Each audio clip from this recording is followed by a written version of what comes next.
Thank you, Madam Chair. Thanks to all of you for being here today to discuss these interesting issues. We've heard a lot of fascinating discussions about how new technologies are functioning and what the government and private sector are doing to facilitate research and encourage innovation.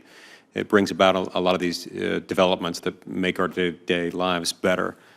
Our economy is, of course, changing dramatically as a result. Jobs that have supported families for years, for decades, for generations, for centuries in some ways, no longer exist due to automation, globalization, and other related trends, many of which lie well beyond and outside the scope of public policy. Research from the World Economic Forum found that over 5 million global jobs could be lost by 2020 as a result of advances in genetics, artificial intelligence, robotics, and other technological advances. But the research also predicts that 2 million new jobs will be created and that 65% of future jobs will be careers that have not yet been invented, that don't yet exist. Given these challenges and also these opportunities, I want to make sure that Americans are prepared to thrive in this new economy and to participate in the job markets of the future, those that we can't fully anticipate now, but that we should be looking toward in an effort to understand before they hit us. But to be candid, I'm worried that our current institutions may be failing in some ways to help us prepare American workers for the jobs that might be available for them tomorrow.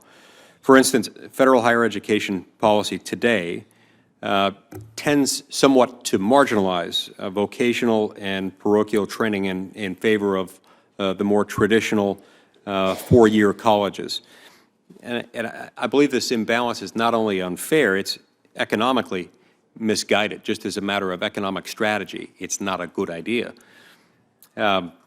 If the government is going to assist young people to attend college and to read Shakespeare, I think it should also provide assistance to students of all ages who want to attend technical school to build and repair ships, for example.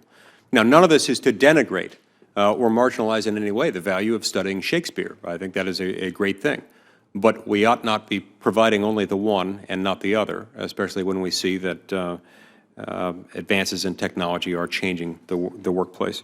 So, Mr. Ward, I'd like to ask you a question. How has the shipping industry changed since you entered it?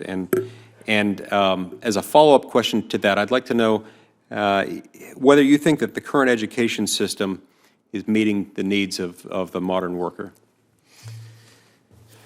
Well, thank you, Senator. Well, there's been enormous changes in the shipbuilding industry since we started just 20 years ago. And those changes have to do with the speed with which information is transferred from one location to the other. And I think with the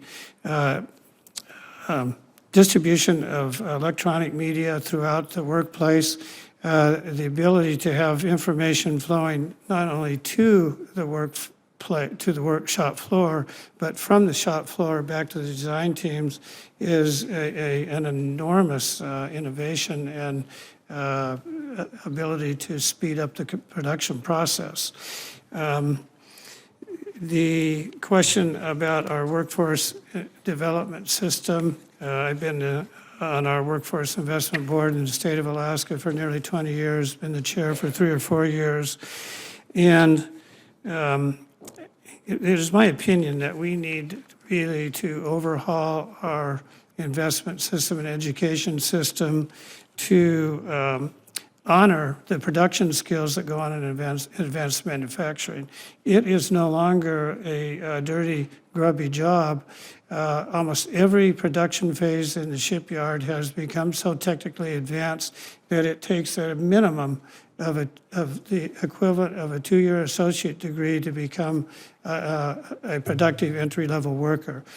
I think that's how the industry changes a lot. Our demands for technical knowledge on the front shop floor is certainly increased. And I think those of us that have respect for the frontline worker and begin to treat the frontline worker as a fixed asset with a 30-year lifespan.